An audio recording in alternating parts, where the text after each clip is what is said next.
नमस्कार मित्रांनो, आजचा विषय अनेकांच्या मनाला स्पर्श करणारा आहे. आपण एखाद्या व्यक्तीवर जीवापाड प्रेम करतो, पण तिच्यासाठी सर्व काही करतो.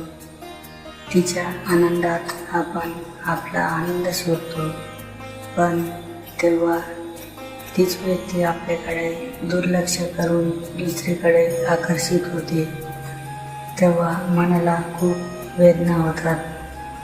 संत तुकाराम महाराज म्हणतात, जिथे अपेक्षा वाढतात तिथे दुःख जन्माला येते. प्रेम करणे चुकीचे नाही, पण प्रेमाच्या बदल्यात प्रेमाची सक्ती करणे चुकीचे आहे.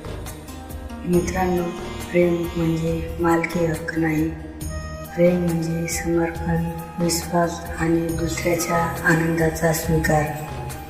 जर एखादी व्यक्ती तुमच्यावर प्रेम करत नसेल तर तिच्यावर राग करण्यापेक्षा तिचा निर्णयाचा आदर करणे हेच खरे प्रेम आहे.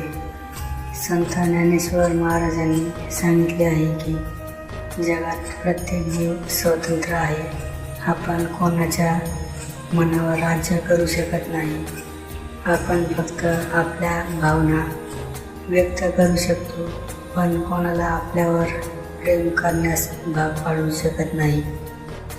जेव्हा आपली आवडती व्यक्ती दुसरीकडे पाहते तेव्हा आपल्याला वाटते की आपण कमी पडलो, पण हे सत्य नाही. प्रत्येक नात्याचे नशीब वेगळे असते. काही लोक आपल्या आयुष्यात कायमचे राहण्यासाठी येतात, तर काही लोक फक्त आपल्याला जीवनाचा धडा शिकवण्यासाठी येतात. संत कबीर म्हणतात, जो तुमचा आहे तो तुमच्याकडे येईल आणि जो तुमचा नाही त्याला धरून ठेवता येणार नाही. म्हणूनच मित्रांनो, स्वतःला दोष देऊ नका, स्वतःची किंमत कमी समजू नका.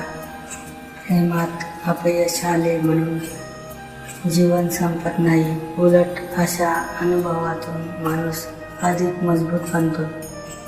लक्षात ठेवा, प्रेम मिळणं हे भाग्य असते, पण प्रेम करूनही समोरच्याच्या निर्णयाचा आदर करणे हा मोठेपणा असतो.